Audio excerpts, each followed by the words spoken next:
the word abuse gets overused online.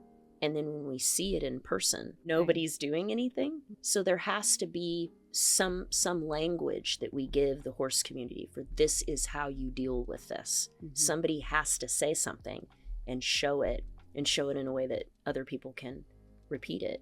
If you've scrolled Instagram lately, chances are you've seen Jerri Scherff, maybe pretending to ride in the Wild West or poking fun at thoroughbreds versus paints. Her witty, relatable videos about life with animals and pony crazy kids are lighting up feeds everywhere.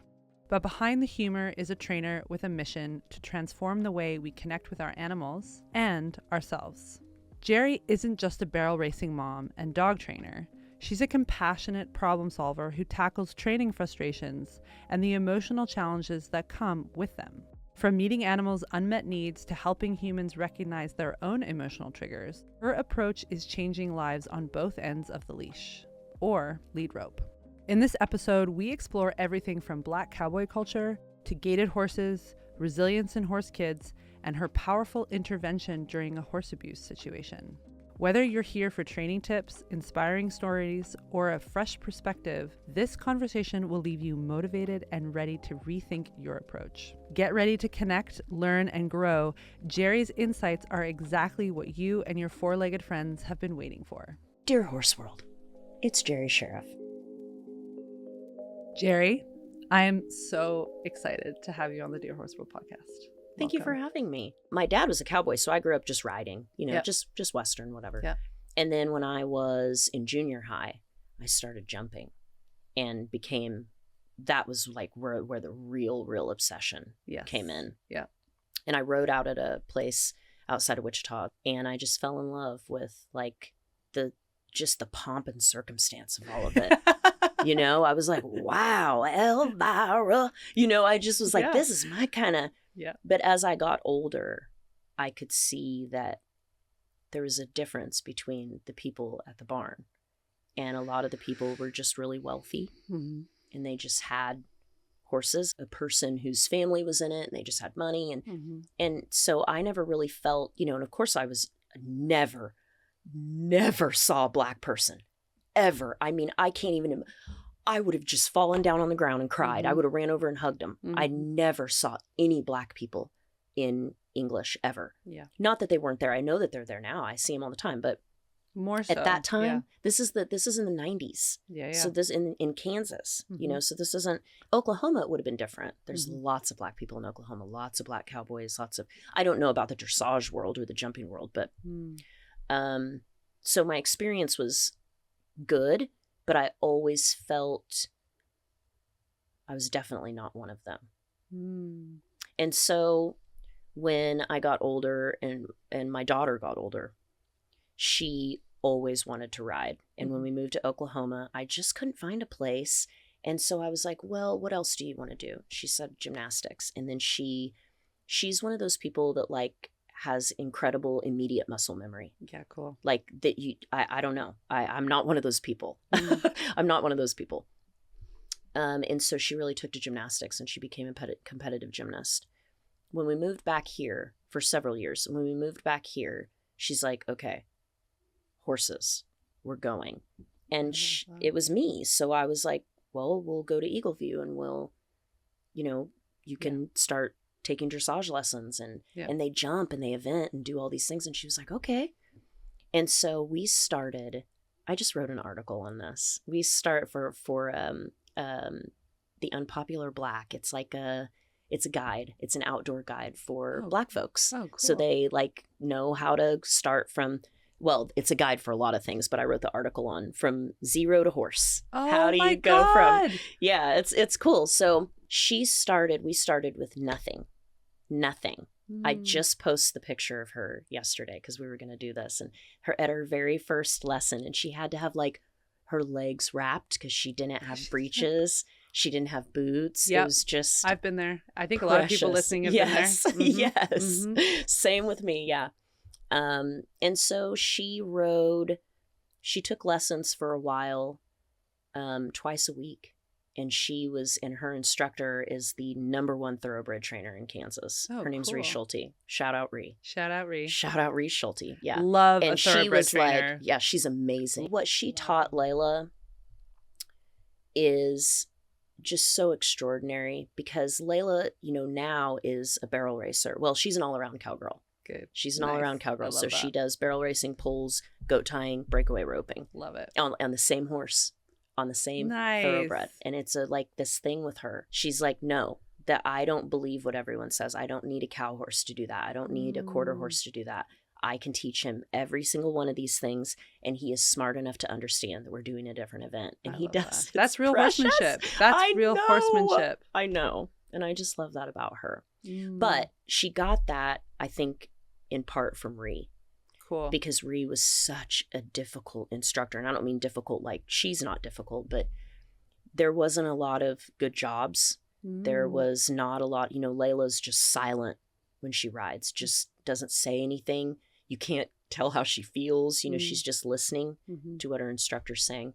So she brought her through several horses. I mean, you know how it is when you're riding school horses. Yeah. And then eventually a chestnut thoroughbred came through, and he was a wackadoo. And we were like, let's lease this one. So we leased him for like 5 seconds, and then the owner of the barn was like, that horse is going to get somebody killed. I mean, we could barely even walk him back to the... But she rode that horse and got bucked off more than any person I've ever seen in my life. Every lesson, she'd get bucked off 9 times. And I mean, so often that she just figured out how to land on her feet. She'd come off of every horse. And so it was quite an experience. And then I bought her a Morgan Arabian named Eli, and he hated us, and he tried to bite us every single day. Morgan Arabian, that's a lifestyle choice. That's a thing. That's a thing that exists. The funny story about that is that there were a set of sisters at that barn, and we noticed that they also half-leased Eli. And I guess they didn't know he was for sale, but just one day I said, would you sell this horse to me? Yeah. And the owner said, yeah, I'd sell him. And so I bought him. Yeah.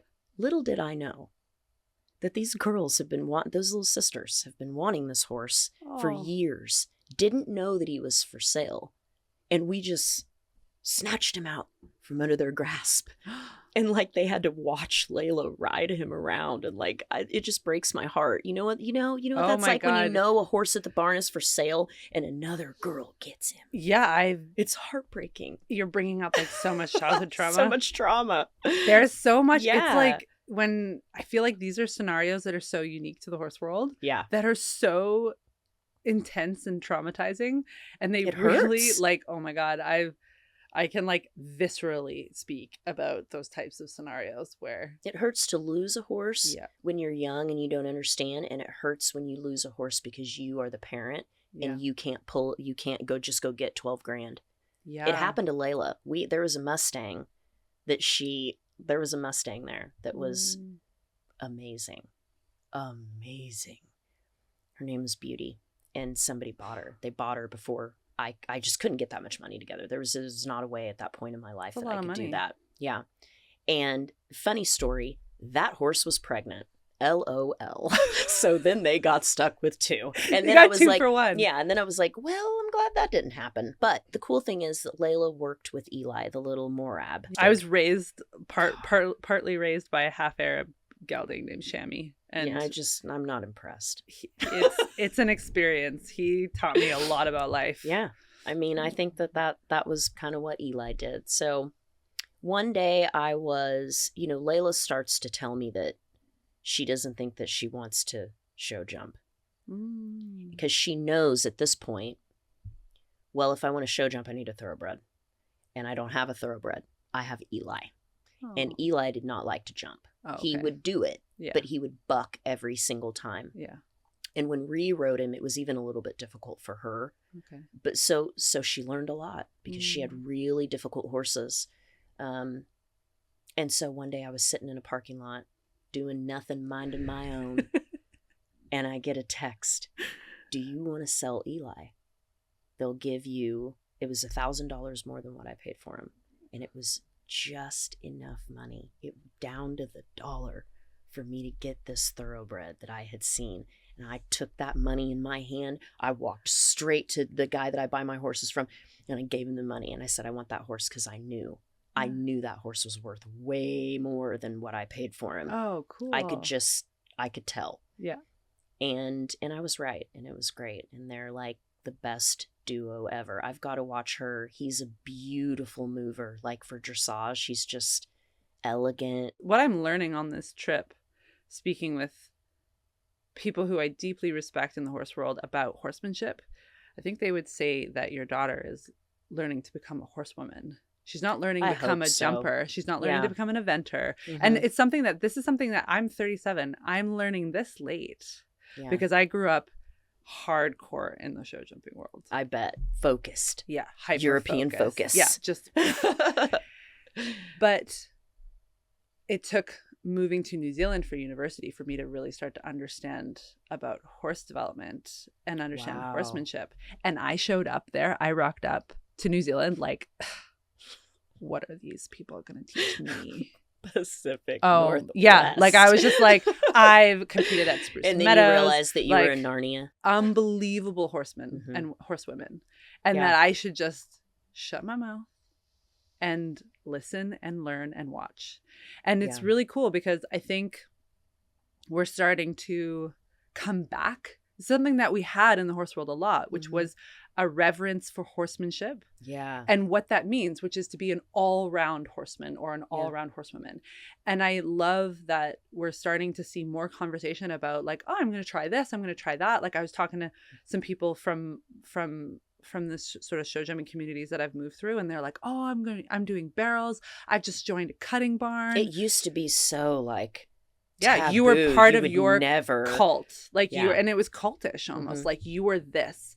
I am a show jumper. I ride hunters. That's what I do. I am a barrel racer. I'm a breakaway rider. And what I love is that we're starting to embrace this idea that like horsemanship exists in like exploring all of it, you know?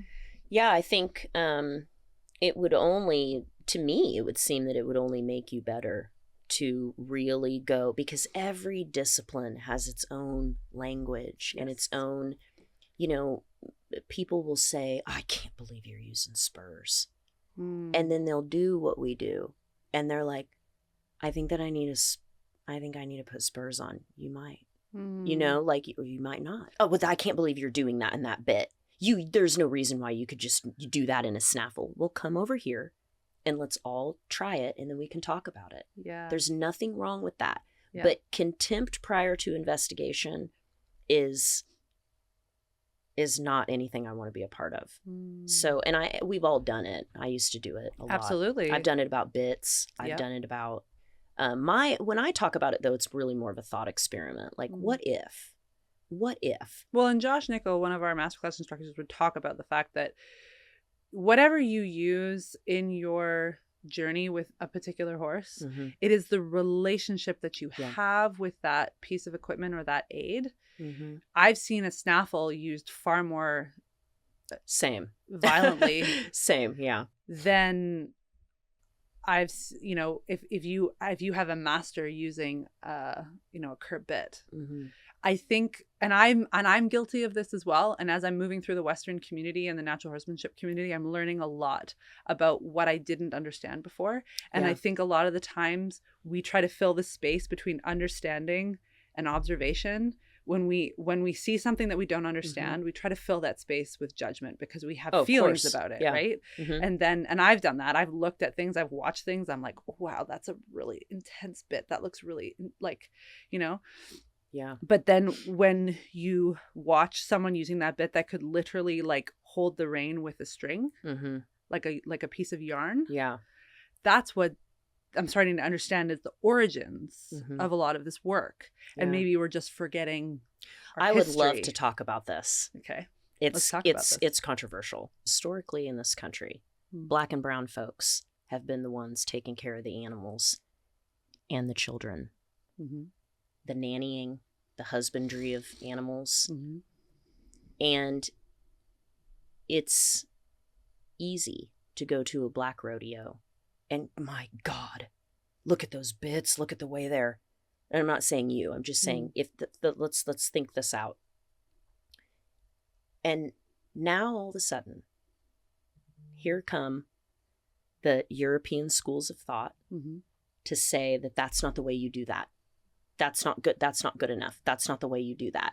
And it's like, well, but we've been the ones caring for these animals for generations upon generations. And now those systems we're being told that those aren't appropriate, or those aren't like there's a joke in the Western world when anything happens at the rodeo, we're all like, Europeans would never. Like there'll be some guy like shooting guns off of the back of in the middle of the, you know what I mean? Yeah. And it's funny because it's like, there's this thought that parts of the culture of the horse world are like barbaric or not as good, and I don't know, you're Canadian, so maybe you don't know this about America, and it's not really spoken about because we're just now talking about Black people in the horse world. Oh yeah, just now. Beyonce sure. made an album, and now it's yep, it's true. Here it is. I didn't even know that there was a whole conversation about how we have to earn cowboy hats. And there was all this controversy about how Beyonce was wearing a cowboy hat, but hadn't earned it. But she was just being a buckle bunny. Yeah. Well, I just like it because it brought up the whole like irony of all of it. And maybe what I'm saying is still too far out for anyone to understand. They're too progressive. I don't know. But I just think the idea of only generations ago, we were the people doing all the animal stuff and raising the children and doing all the things. And now, I don't know if I can say this. Like, now it's called equine therapy. Baby girl, that's husbandry. And we've been doing that. And you just want to post a name on it now and make money off of it. When a few generations ago, that culture, that particular group of people couldn't have been bothered to touch animals. It makes me very, you know what I'm saying? Yeah, I do. So, but I learned how to be a horsewoman, I guess you could say, from my dad, who's a white man. I mean, he didn't even like see a Black person until he was 10, and he was so freaked out, he hit on the floorboard of the truck. He was like, what's happening? Is that man okay? I mean, he looks great. Is he okay? Yeah. So he doesn't come from a place where any of those things were true. I mean, they're like poor white people from the hills. So he didn't know that, but he never broke a horse. Never. I want to share actually something as you're speaking. It reminds me of a story that I recently had a gentleman by the name of Dewey Freeman on the podcast. And he's amazing. He is one of the leading minds on attachment theory in the world. And he also works with horses. Oh. And he is one of the founding members of the Gestalt Equine Institute of the Rockies. He's such a cool human. And he actually was telling me about how he worked with the Chilcotin people up in Williams Lake in BC. And he worked with them to reestablish their relationship because they felt their horsemanship had been colonized.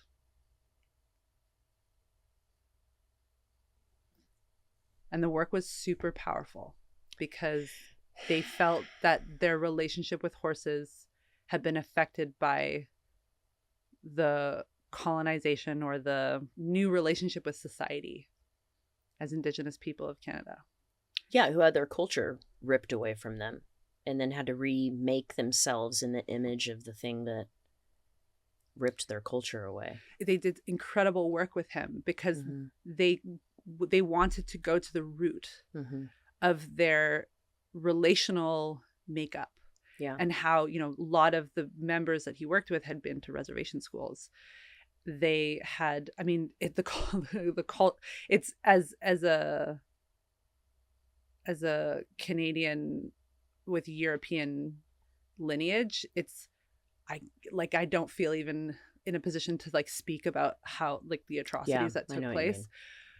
But it was very powerful to hear about the work that he did because they were able to name and recognize that the relationships that they experience in all of their life and the history of trauma in those relationships were affecting their horsemanship. Oh my gosh, I bet. Your relational style so affects your horsemanship. I mean, if you jump to defensiveness as a person, if you hide, if you shut down, those are all, survival tactics. And a lot of this stuff I learned from Gabor. Yeah. A lot of this Thank stuff. you, Gabor, for existing. Thank you. But I'm actually curious now that we're exploring this piece, being a dog trainer. Mm-hmm.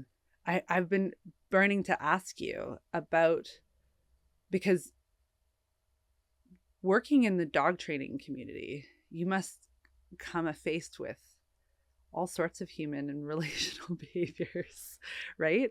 And I'm so interested. I'm first want to understand, like, what do you find there to be a big connection or a strong connection between dog training and horse training, and the relationships that we have with our dogs and the relationships we have with our horses? I'm super interested in how all of that exists for you in your daily life, because it's, to me, they're really connected, but I wouldn't know because I'm not a dog trainer. Yeah. Well, yes is the answer to the first question. There is an interconnectedness to it all. My daily life consists of actually doing all of those things. A lot of dog trainers are training everybody else's dog. And I just don't believe in that. I carry, I have 22 clients right now, like at a time. So I train a lot of dogs, but I just don't touch any of them. I teach their parents how to do it. It's not complicated. Cool. I have a leash and food and toys. Like, that's it. And I've learned how to train like that. I think from some of the greatest trainers in the world. Cool. And my mentor is definitely the greatest dog trainer ever. I love her so much, Denise. Her name's Denise Fenzi, and she's like, just got a great way of making these things like analogous to common concepts. And so she's helped me a lot, like, learn how to talk about these things. I spend most of my day with my animals, because to me, if I'm purporting to be an expert in this area, then I need to be an expert. And that means that I don't read books about it. I don't go to classes about it, which I do. I mean, I have to continue my education just like every professional, but I get out there in the world and I fall off my horse and I make mistakes. And the other day I was out riding and snap, there goes the rein. I'm on a thoroughbred running through a field. I've got one rein, what the hell? And my friend was here to visit me from Philadelphia, and it was the first time she'd been on a horse in like 7 years. Oh, no. And I was like, yeah, Trot, you'll be fine.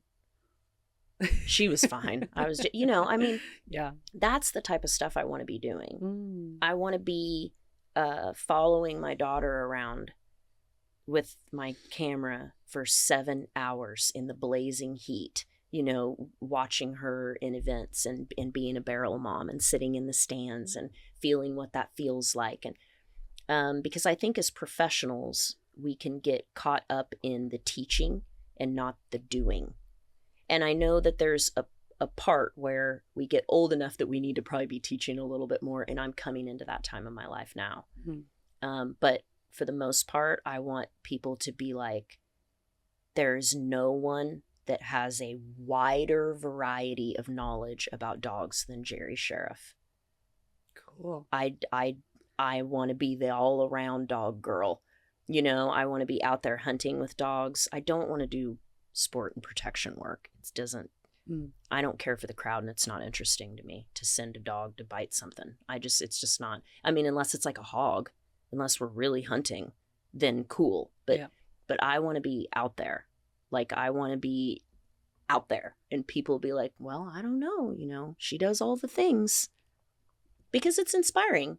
Yeah. I'm like just some like random chick in Kansas, like if I'm out here in the prairie and I'm on horseback and I'm doing porno trials, people didn't even know that existed. What's What is that? Right? What is that? So I don't know how much you know about gaited horses. Have you ever Not ridden much. a walker? They're extreme, I think. Okay, so English pointers Okay. are The dog? upland, are upland gun dogs. What does that mean? So an upland gun dog is a dog that hunts in terrain that's essentially, I'm trying to think of a lay way to say this, higher than sea level. So you would see a lot of upland dogs in Germany, for example. Yes. You would see, so that's why so many of them come pointers are from German. Hungary. Yeah, so And- many. Okay, gotcha. So many like German Vizslas. pointers. Yeah, Hungarian Okay. Vizslas. Yeah, Cool. exactly. So, of course, Europeans immigrated over here and they brought their hunting and their All practices. their habits and Yeah, Yep. that's right. So, trialing on horseback, English pointer trialing on horseback is the longest running continuous sport in America. What? Yeah. Yeah. So now we're going to really get into it. Oh my God. Okay. Now we're Educate going to really me. get Educate into me. it. This is the connection with my family. This is one of the most mind-blowing connections you're ever going to hear ever in all of horse world. And I don't care. I'll fight over it. I will fight over this. Okay. So the other day, Yeah. I was in Abilene at a pointer trial, and it was the first trial that I got to officially like scout and be a part of. And your scout is the teammate with the handler. Everybody's on horseback. So you're going through the prairie, essentially. Yeah. Miles and miles and miles. You don't get off for 6 hours. Every dog has to trial 45 minutes. And so you've got 6, 7, 8 dogs out there, and you ride the whole time. So that's why you can't use regular horses. My horse would be like, Yeah. after like you're posting for 5 hours. Oh my God. Like, no. Yeah, so you ride walkers, or sometimes people will ride foxtrotters, but we ride Tennessee walkers, and they just keep boop, boop, boop, boop, boop, and they just chug along like that for 6 hours. And you have to run. It's the most wild shit ever. It's almost as skijoring, which is what I do in the winter. Skijoring's awesome. Yeah, which I'll be doing this winter. Okay. Yeah. Shut up. I gotta see. I'm okay, doing it all. I'm so excited. I'm doing dude. it all. We gotta get okay? you a show on Happy Planet or something. I know, just me going around and seeing what everybody's doing with their horses. But so you go out with 2 dogs, Yeah. 2 handlers, 2 scouts, 2 judges. And what are the scouts for? So the scout is to help the handler keep eyes on the dog, and also to help corral and wrangle the dog back to the track. There's not a set track, but there is a set route for each of the trials, and you have to memorize them. And if you Whoa. don't know what they are, the judges are not going to help you. The judges are just behind you on their horses. So the handler has their dog. So at the beginning of the race, I have to get down off my horse as the scout. I take one of the reins off, just the split reins, and I attach it to the dog. I walk the dog up to the line. I take the leash off, and I wait for them to call the race. And they blow the whistle. I let the dog go. I get back on my horse, because now the handler's got the dog. And it's the most amazing thing I've ever seen in my life. Purpose? The What are you purpose- guys trying to accomplish? So let me keep walking you through it, and I think that will help. Okay. So as the dog goes off and starts down the route, the dog doesn't know what the route is. No. Like, their dogs don't hunt in that way. No. The pointer is hunting. The pointer knows from the whistle blows, the way the whistle sounds, that they're to go forward. And then once the whistle starts, how they tell the dogs where to go is they sing this song to them. They go, "Oh," when the dog's going the right way, and they just want him to keep going. It's amazing. And then when the dog veers off, that's the scout's job to go and, like, because With the horse. the dogs cue off of the horses. So I ride around the dog, and as the dog looks at me, I turn my horse to head the way I want the dog to go, and the dog turns and runs back that way. And then when they're not doing what they're supposed to be doing, the handler goes, "Ho, ho, ho, ho, ho, ho, ho," and the dog hears it, and then they come back towards the gallery. The gallery is, everybody rides. So whether your dog is trialing or not, you ride. You are in the gallery. Everybody rides the whole time. Each brace has 2 dogs, and you'll typically do 3 or 4 braces before lunch. These guys are hunters. Yeah. They just also trial on horseback. And trialing is very different than hunting. So my boyfriend is a hunter, like expert level hunter. Okay. When you go out with dogs hunting, you're walking. So they're hunting and you have GPS trackers. Yeah. They can tell when your dog is on point, and then you got to book it over there. And then you'll, I think he normally hunts with 2 dogs. So he normally has a pointer and a setter, or a pointer and a spaniel. And the spaniel will go and flush. And this is mostly for birds, yeah? All birds, yeah. So now it's quail season, quail and pheasant. This is blowing my brain. Yeah. So trialing, though, you're looking for performance potential. My job as a scout is to help highlight the dog as much as I can. Oh, cool. So if I'm going to wrangle this dog and there's a hill coming up, I want that dog to be coming up, cresting right on the top of the hill, so the judges can see the outline of it, see it on the prairie. And seriously, that's how they're...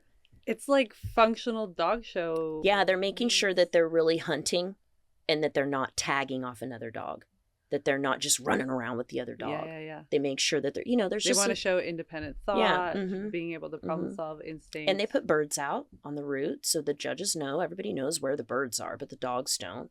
And then they find the birds, and they're supposed to be broke to wing and shot. So, they don't chase the birds when the birds flush.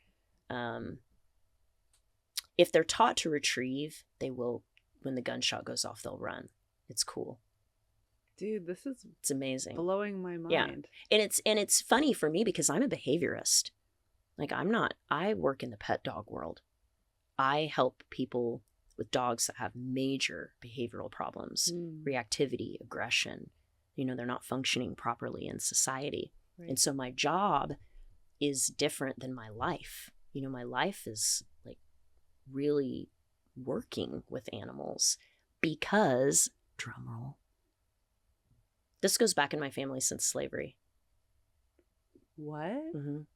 My grandpa was President Eisenhower's gun dog runner and hunting guide, and was one of the best gun dog runners to ever live. Ever. Ever. And I'm adopted. I didn't know that. I had no idea. So can I wait to distinguish your great grandfather? My grandfather. Your grandfather. Yeah. So my biological mom. Biological. When I was 20, I went and found my biological family. Yeah. And, in Georgia. And then that's when they told me, because I was a vet tech then. I trained dogs back then, but I wasn't like running dogs. I wasn't. Yeah. And so I knew that. So running about gun him. Dogs is literally in your every blood. Generation since slavery, and horses. Oh my God. So when people say horses are in your blood, you deeply and genuinely believe that. I just really I think a lot of it was luck. I think a lot of it was I got a really great family and a dad that was a true, he was a farmer and a cowboy. And how perfect. You don't have your family that you came from. And my grandpa died when my mother was 2. So that died with her generation. My uncle, her younger brother, is a very, very decorated soldier and retired officer. He retired as a colonel, and he is the regional director of FEMA now. He's the regional director of FEMA down south now, so he's busy repairing hurricane stuff. Yeah, my family's super cool. My family's super cool. Very, very, my biological family, well, all of my family is, but my biological family is a really incredibly talented, fascinating group of people, like for real. So they didn't get to learn it though, because he died, and then it just stopped with them. It lost. Yeah. And there's a lot of families, there's a lot of people listening that I think can relate to that when a skill or a lifestyle dies with a generation. It's a big deal. It is. So I just kind of kept going and became a full-time dog trainer. But I knew at that point, I knew this about him, but I never really saw, I just wasn't into gun dogs at that time. I was really trying to build my career as a behaviorist, and, that takes a lot of training dogs. It takes a lot of work. I used to have like 20 trainers all over the world. It was this massive thing. Wow. Yeah, it was a lot. And I realized to do that, I would have to give up being me. I would just be the owner of a business, and I would be managing that all the time, worrying about all and I couldn't, do these things. And so I scaled it back a little bit. But when I met Brett, I was like, well, this is cool. We have a lot in common. Like, I see that we're both here shopping the clearance rack of adult dating. I was like, it seems like we have a lot in common. Yeah. And I'm sure that he was like, right, lady. Because a guy that runs gun dogs, I'm sure a lot of women would There's be a lot like, of preconceived yeah, like, about... oh, I love dogs too. That I think that's kind of what he thought I meant. Sure. Yeah. And as time has gone on, I've heard him say a few things like, well, really, it's that I'm an expert in hunting, not really in dogs. And I'm like, really? I am? That's so cool. But it's broadened my horizon. So I just started basically going out with him. And I just took my camera. I never said anything to him about what I thought he was doing. Yeah. Or why are you doing it like that? Or what I just watched and watched and watched. And the more that I watched, the more I fell in love with this particular dog that he had. And it's a pointer. It's an English pointer. And then that's how I got into trialing. He was like, well, the people that I bought Sue from, his pointer, they trial on Horseback. And I was like, what are you talking about? Did it just like open your world? Yeah. And he's like, so they're going to bring some extra horses and we're going to take Sue to this trial because they want to see her because they bred her and you can see what it's like. And I got on the horse and went out there and was like, it was the coolest thing I've ever seen or done in my life, ever. There's nothing that could ever compare to that to me. There's nothing that could ever compare to what happened to me a couple weekends ago. Really? I had a dog. So recent. Yeah. Oh, yeah. Yeah. I mean, he hunts every day. Does he? He only eats what he kills. Wow. Mm-hmm. He was baking bread when I left. Oh, man. You got a good one. You got a good one. Yeah. So it's cool because he's a great teacher. And he's like a true, like, he really believes in conservation. He never breaks any of the rules. Do. Yeah, he's very like conscientious about it. And that's really great to learn, something that I want to know about from somebody that's like that. Until I actually made friends with a series of hunters, I had a lot of preconceived judgments about the hunting community. And then when I actually started to understand how much conservation effort goes in, like how much the hunting community actually puts into conserving and protecting species. I really like checked myself and my previous judgment, which was very steeped in ignorance. There's different cultures here. I mean, when you get into trialing, it's a lot like when you get into barrel racing and you start realizing that money is a big player here. Yeah. I was watching, I made a controversial comment on the internet. And did you know? It was in the horse world. As a horse community, one thing we all share is the desire to give our horses the best life possible. An essential part of horse care is good nutrition. But with so many supplements on the market, how do you know what's best for your horse? That's where Durwell Equine Naturals comes in. Durwell was founded by a family of horse lovers facing the same challenges you are, finding products they could trust. With 2 PhDs and a daughter who became a passionate equestrian, our friends at Durwell have created supplements they feel good about feeding their own horses. Born from science and backed by passion, Durwell's premium supplements tackle tough challenges like joint health, calming anxious nerves, and boosting immunity. They prioritize simple, natural, high-quality ingredients with no fillers, just real results. Their newest products are a pure natural vitamin E and an organic spirulina known to keep horses healthy and thriving.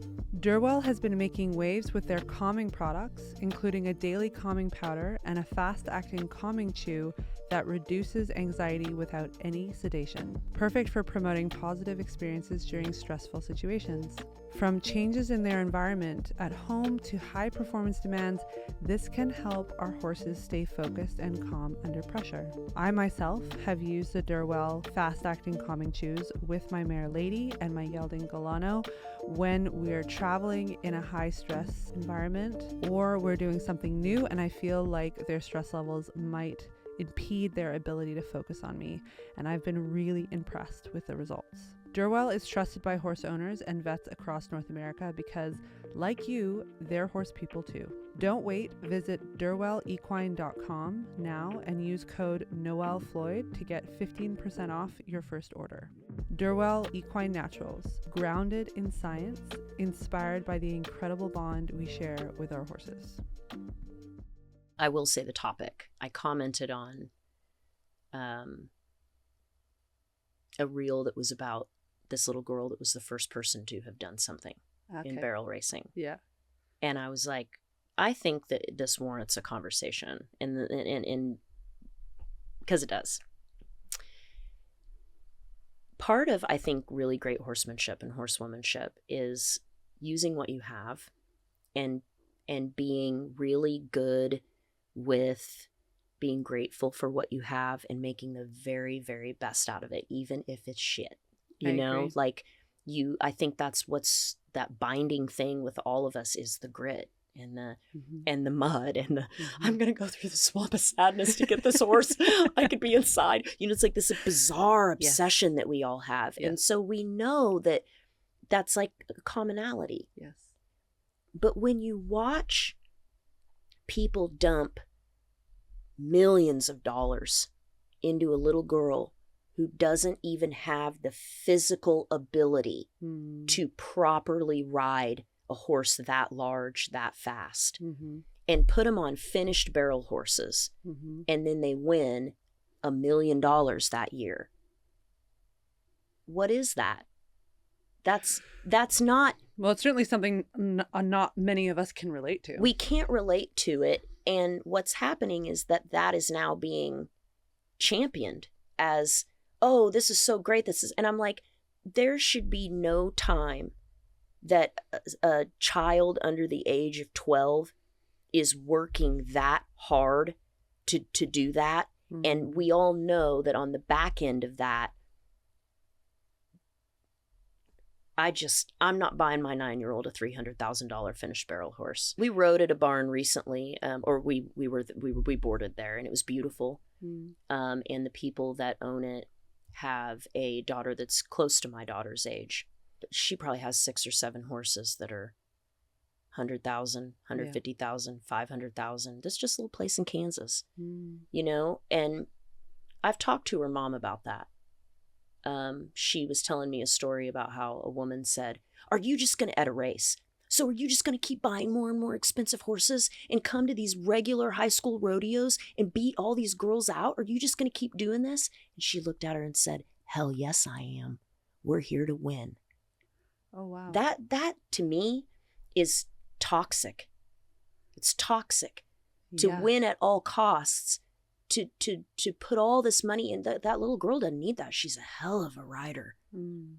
She's a hell of a rider.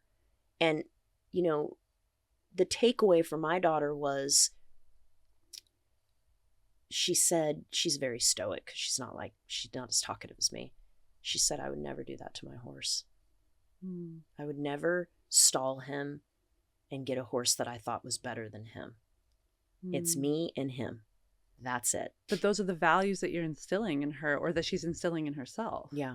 And I think the first thing that comes to mind as you share that story and share what that woman said at that competition is, to me, that sounds like objectification. I would say that. Like you objectify the competition, you objectify the horses, you objectify maybe even, and I'm not a therapist, I'm not a psychologist, so I want to be careful in what I'm Yeah. saying, but to me that sounds like it's no longer about the journey, which is to me where we find great horsemanship, where we find great humanship. Like, I'm starting to understand that this attachment we have to outcome in the competitive space then negates all of the lessons and all of these people that we revere in horsemanship or horsewomanship, the greats that are still alive or the greats that have come before us.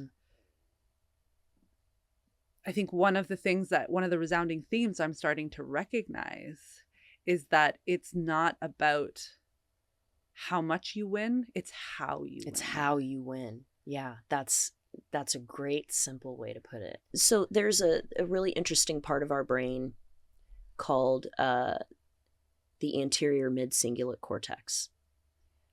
And okay, you're right? getting me science. You're getting science over here. I am, because I think this is so important. I try to, like, anytime I do anything, I try to talk about this because I just want everyone to know. But in 2023, there's some studies that came out on it, and they now believe that that's the seat of willpower. That's where our willpower is housed. That part of the brain can learn and it can grow. And the way that it learns and grows is only one specific thing: by doing hard things that we do not want to do. Oh, wow. So we like riding horses. It's hard, but we want to do it. So, But when I have to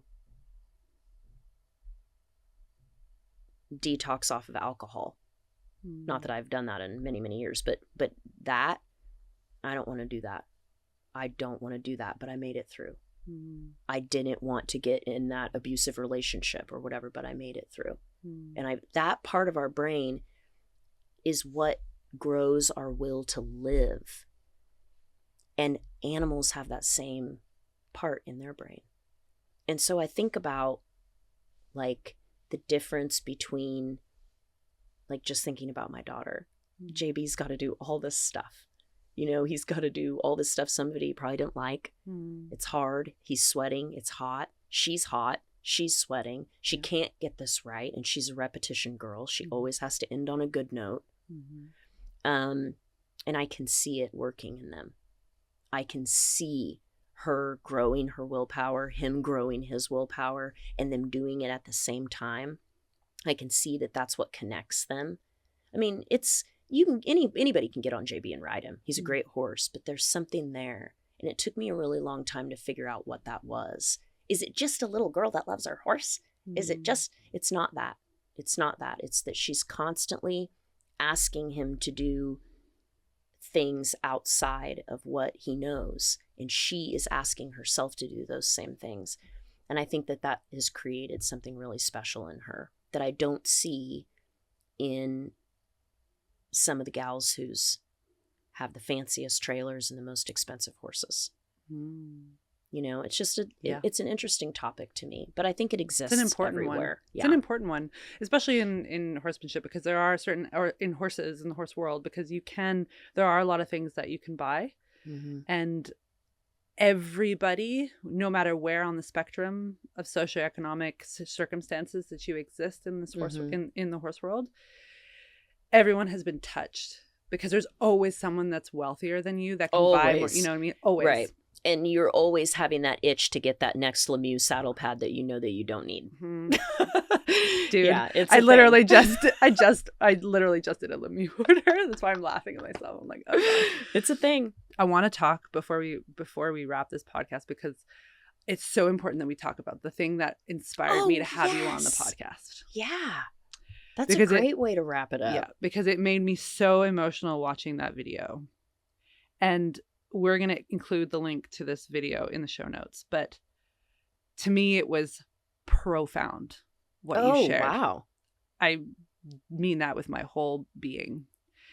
This video, for everyone who's listening and hasn't watched this video was a video that Jerri shared about being at a barrel competition with her daughter and witnessing a situation that was abusive, that a lot of us have been in those circumstances, seeing something at a competition or seeing something at the barn that makes them deeply uncomfortable, their whole body goes, what is happening right now is wrong.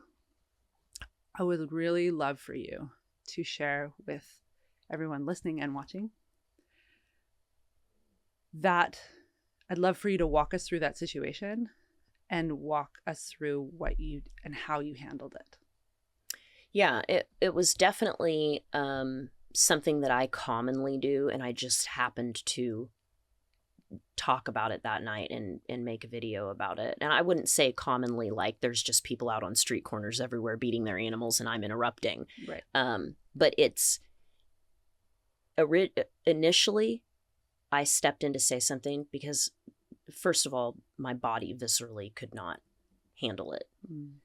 I could not stop myself from going over, but my daughter was there. And if I allow someone to abuse their animal in front of my daughter, she will let people abuse their animals in front of her. And that's not going to be. So, it was a rough night at the barrel races that night. There were a few things going on that led up to what I think happened. And anybody that rides would be able to see it. It was coming, you know. The lights didn't come on right for the arena. So it was dark, and instead of stopping, they kept running the races. The arena had got a lot of mud in it from rain that we had had, and the very entrance to it was a mud pit, and the rest was dry. So you're coming in at a likely different speed than you typically practice. It's dark. There was a man, and I did take a video of this. I probably should have put it at the end of the video just to be like, and this is also what was happening. Whose truck caught on fire in the parking lot? And I mean, full blazing flame. And we saw it from truck not on fire to truck fully engulfed. So there was a lot, sirens. It was a lot of going energy. on. Right.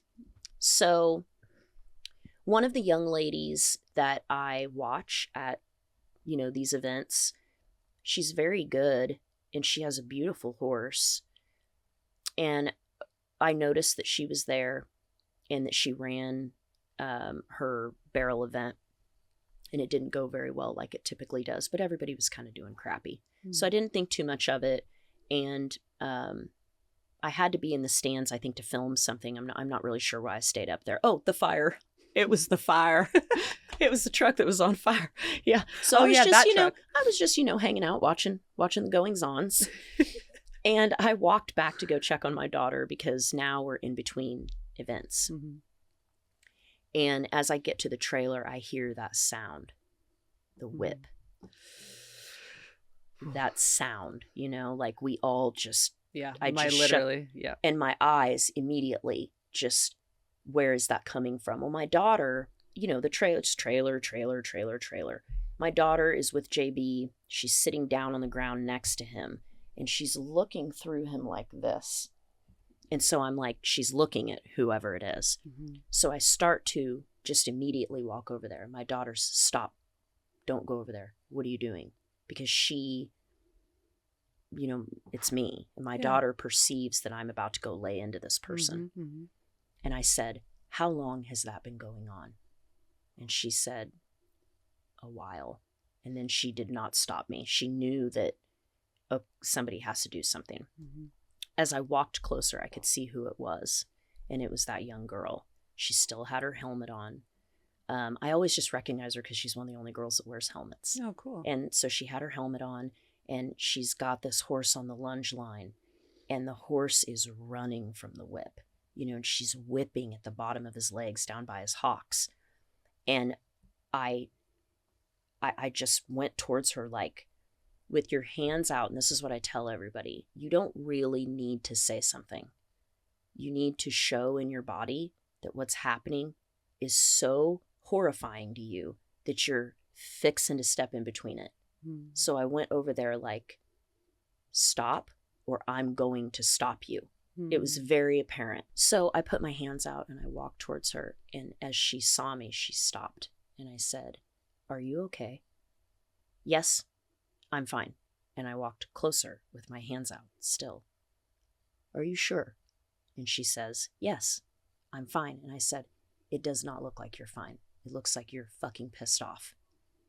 And she's like, And she just looks at me like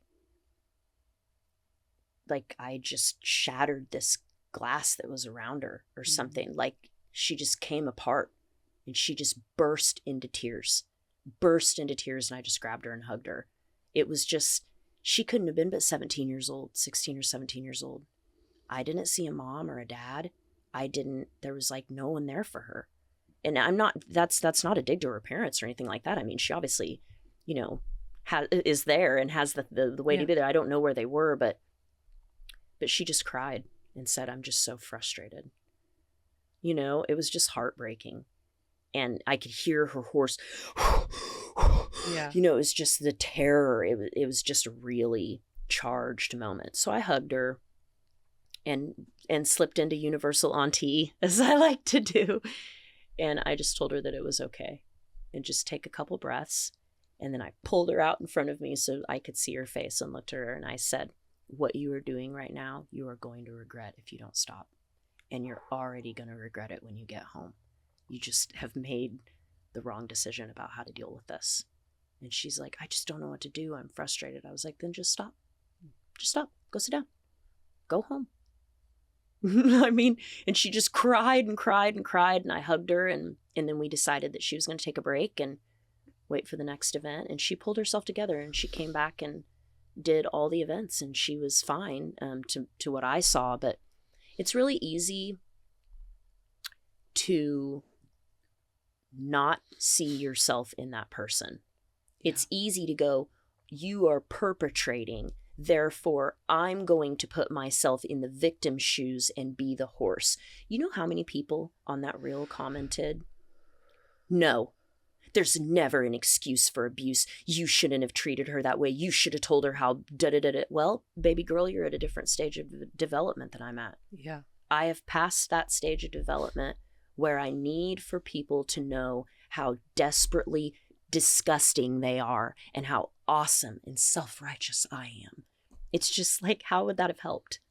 How would that have helped for me to go over there and chastise her or yell at her? Or, you know, you could certainly cause a very volatile situation to become worse by yelling, by using anger. And if it was my daughter, I would have wanted a mom to step in and go, stop. I can see that you're hurting. Let me give you a hug. You're not to treat your horse that way, ever. I didn't even have to say that to her. She got it. No, she got it, Yeah, because she got it. dropped back in, because I'm getting emotional listening to it, because it's so incredible that you were able to do that for her, because a lot of us, and I'm included in this group, and I know, having spoken to so many people in the horse world, so many of us have been hurting, so we hurt horses. Oh. And I think you say that in the video, hurt people, hurt horses. And I'm a deeply compassionate person, and I have behaved badly because I'm acting from a place of pain or frustration. And you almost leave your body when that happens. And when you do that, you need someone to help you pull you back in there to ground you. Because I guarantee you that if that was her response, she went home and she was like, she would have just hated herself for how she acted. And that's a part of growing up, is behaving badly and recognizing that that has consequences. Yeah. And that you can hurt your horse because of your ego. You need to understand that, I think, to be a better horseman or a better horsewoman. I genuinely believe that. Yeah. But like, what I found so powerful about that story was what would have happened if you didn't step in? Because she would have gone through that experience, probably numb. And no one would have pulled her out of that feeling. Nobody was saying anything. Right. And not a single person. And that happens a lot in the horse world. It does. And I felt, as you're telling that story, I felt how your daughter would have felt. Oh my God, Mom, don't go over and make a scene. Because she knows. Because these are my peers. Used to me doing it. Yeah, these are my peers. Oh my God, please don't do that. I was imagining myself. I've been that person. And I've also gone over and completely othered the other person. I have, and I call it othering, because I'm like you said, you disgusting human. How dare you do that? Same. I am self-righteous. How could you do that? How could you behave that way? I've othered people in that way. and you create no connection. None. You create no safe space for vulnerability. You create no opportunity for that person to recognize the cruelty in their behavior. Mm-hmm. And shame, Brene Brown, thank God for her, has been able to truly popularize the idea and the concept and the research that shows shaming someone dehumanizes them. Yeah. So if you want that person to leave their body more and separate themselves and objectify that situation and be less in that moment to understand the consequences of their actions, then shame them. Yeah. Well, it's really difficult for me to shame people. Number one, because I practice that. But number two, just because I've done so many bad things. Mm. Like, there would be few people that I would walk across on a daily basis that have done the things I've done. It's just the truth. And my friends are the same way. My closest friends, I surround myself with people that have had mega human transformation. Like, they've been in prison. Mm. They've also been sex workers. They've been, I just prefer to keep the people closest around me, people that are not interested in shaming other human beings as a way of getting by. Mm. I mean, I can't even imagine if, like, every time I think about shaming someone, a big neon sign just pops up with all of the things I've done. And it's not beneficial to me to do that. Now, I am an intense person. I can be aggressive. I certainly like to attack ideas, but not people. I know a lot of us, because I've saved that video and I've watched it so many times because there's so many things that I've seen. I think it's one of the most important videos that anyone in the horse world can watch right now. Well, thank you. I hope that people take the lesson inside of it. Like, you don't have to. You can interrupt something actually very quietly. But the issue, I think, is that we have a lot of people who have gotten very comfortable saying things online and being in echo chambers and in groups online, but in person, they would not step in. And so the word abuse gets overused online. And then when we see it in person, we don't do anything. Nobody's doing anything. So there has to be some language that we give the horse community for this is how you deal with this. Somebody has to say something and show it in a way that other people can repeat it. Otherwise it's every woman, man out there for themselves trying to figure it out, and it's not going very well. It's not going very well. I see less and less, but it's still out there. The place that people will comment about, well, gosh, don't you see so much abuse there? Oh, that's cool that you're doing that, but they're so abusive, is the hunters, the pointers, the horseback trials. They've got their walkers with really big, heavy bits. They're out doing 16, 17 miles. They're profusely sweating. They're old men riding them around, and some of the nicest people, some of the easygoing, kindest people.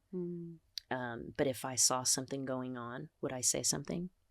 As the only woman, as the only Black person, as the only Black woman, as the only young woman, would I say something?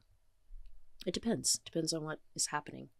I have to be absolutely positive that I'm not saying something when I don't actually know what I'm talking about, because I don't ride walkers. I thought those bits were outrageous. And then I realized, they were like, this horse has to be in contact with the bit all the time. That's the way these horses learn. Yeah. That's how you ride them. Yeah. Very different than my horse, which I'm like, never want to touch the bit unless I have to. And ride off my seat and all these kinds of things. So I was quiet for a long time because I realized a lot of the things that I had to say were because I really didn't know.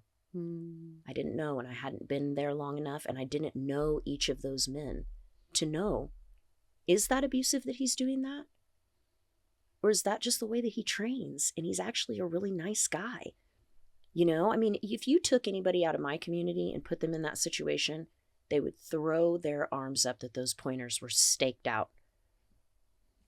or that the horses were on stakes. Oh my God. Just not understanding that that's the way you do it. They're all going to go trial. They're all going to go hunt. You got to pull them off of the line and then you put them back. They're used to that. This is their life. So I think a lot of it too is making sure that we have discernment. And when abuse is abuse, we know. Yeah. You know, we feel it. Yeah, I think you can feel it in your body when something feels. I think it's really good discernment, actually. When you say discernment, it reminds me of discernment not only in the situation, but mostly in yourself. Because I think we can feel, I think we are empowering ourselves to be more in touch with our senses to, does this feel, am I uncomfortable with what I'm watching? That's it. And am I uncomfortable because there's a lack of understanding? Or is this wrong? Can I feel it in my body? Like, can I, like, because when you were talking about the whip, like my whole body, like I know that sound. We all know that sound. You can hear, when you hear that, you can feel it in your body. Something wrong is going on. Yeah, it's very visceral. Right? And I actually think one of the greatest lessons I've learned from Tig Maynard, who we've had on the podcast. Oh. And Tig is one of my favorite humans in the horse world. And he is someone who embodies curiosity. Yeah. He is like, I actually think that. I love that. I feel like he's actually incapable of judgment, because just the way that he arrives, and I truly try to think about it whenever I'm in these situations. I'm like, okay, what would Tig do? And it's like, he will arrive with so much curiosity. He'll be like, oh, that's so interesting. Okay, like, tell me more. Yeah. And there's so much, there's no ego. It's why he was able to go do Road to the Horse this year. And he was amazing. And it was a masterclass in how to arrive with so many different approaches and methods and mentalities and like bring it all together in a way that it was his own. But he did that because he doesn't worry about what anyone thinks. He's just wanting to learn. Yeah, same. I don't really care what people think. I want to learn. I want to be out here. And I want to be around a lot of different kinds of people. I want to learn from a lot of different kinds of people. And I'm not obsessed with being right all of the time. Like one of my followers got me a cup that said something about, like, it was some phrase I always say, like, I love being wrong, or like, maybe I'm wrong. I don't know. I could be wrong. I could be wrong. Yeah. There's such a power in that. Like, what is the point of being right about everything all the time? So when I go into a space like dogs, like horses, like where I have experience, I used to talk a lot, and I needed everybody to know. I needed everybody to know how smart I was, and how much I knew. And now I just go in and sit quietly, and I don't say anything other than to maybe ask some questions if I have them. And I've learned to not tell people what I do for a living. I don't ever tell people that I'm a dog trainer. I don't know what people think I do. Maybe they just think I'm hanging out, I'm unemployed. But I never do, because I started to see what would happen. And the conversation either drifts to, oh, I have a dog, let me tell you everything about him. And then it gets commandeered or something like that. And it's not really a, kind of a conversation. Or they will ask for my advice and then immediately not take it. And so I've just learned that sometimes it's not important for people to know what I do. Or the one that I love is, let me show you how much I know. And then I'll show you how much I know. And it's like the two of you just... It's like a competition. It's a competition of who knows, you know what I mean?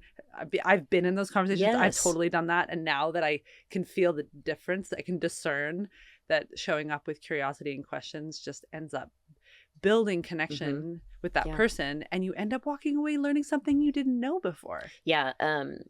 What is the guy Robert Greene, the guy that wrote the 48 Laws of Power?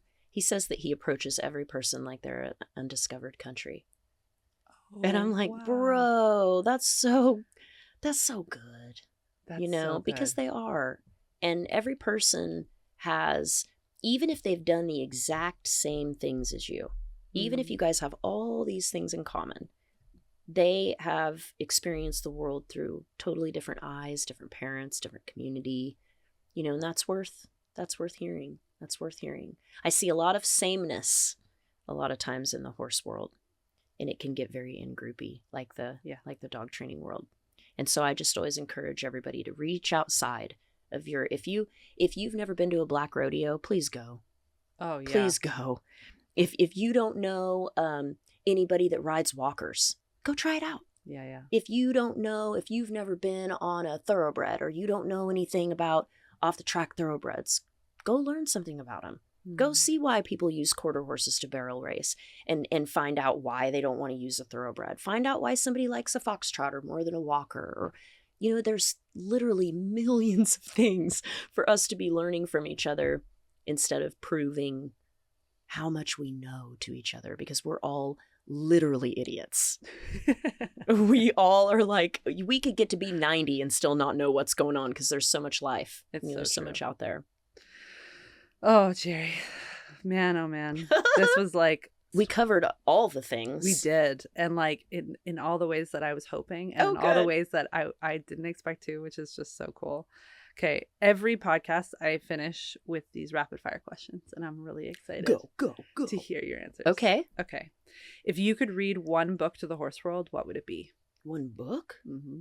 I would probably read Atlas of the Heart is good, Brene Brown, Nice. because it covers all of the emotions and their definitions.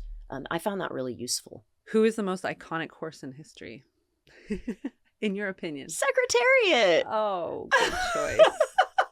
Secretariat, hands down. Oh, I love that. I was making that face to you because I was like, doesn't everybody say the same thing? No. No? No. Oh, no. I just love Big Red.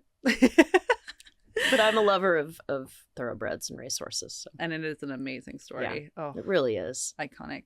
Most undervalued skill as a rider? I was going to say patience, but that's not really what I mean. I see it in my daughter. It's like her ability to not take it personal. Ooh. I don't know what the word for that would be. Her ability to not take it personal when the rep doesn't go right. It doesn't mean anything. It means I need to do it again. It's like patience mixed with maybe some resiliency to not get frustrated when you're doing, because we know that horses just take so much repetition, and that can be very frustrating to a human being who understands everything that's going on and all the components, but the horse just has to do it and do it and do it to learn. So maybe we need to think of a word for that. The first word that came to mind was discernment, being able to separate yourself from the situation. That I think that's probably it, because you can use discernment for a lot of things. Yeah. And that's humility too. Yeah. What am I capable of? What am I not? Like, what is mine in this situation and what is not? Yeah. That's important too. Who is the greatest horseman or horsewoman in history? Well, I think probably you could argue that Buck Brannaman is. Yeah. I probably for just that word, that not rider, not trainer, not, who is the best, who has had the greatest impact. Yeah. On the way that I think that would qualify as the best. I think I would probably say Buck. Mares, geldings, or stallions?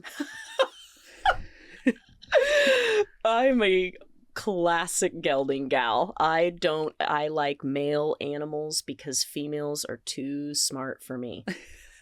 Too smart. Me and a mare. I am a chestnut mare. Crafted by Satan himself. You totally have chestnut mare energy, and I love it. You can't add those two things together. Oh, right, a mare, they have so much heart. I have all the heart. I don't need any more heart. God. No, always. I like my geldings. I like them big, and I like them dumb. Big and dumb. And I like male dogs, too. I prefer male dogs for that reason, because I believe that females are smarter. God, what a great way to end this podcast. Jerri, you are a legend. That was so fun. If you were what is it? Unconquered country? Or an undiscovered country? Yeah. Fiji. Thank you. You were what an experience. I hope it was like America. All the differences. Yeah, it was. All the things. It really was, with all of the adventure and all of the depth that I love about American culture. I'm glad. That makes me happy I feel like that's a very appropriate representation of me. I'm very American. All the things. And I wear it very proudly. My ancestors helped to build this country, and we all belong here. We all have a place here. Thank you so much for You're coming welcome. on the podcast. You're welcome. I had a great time. Thank you.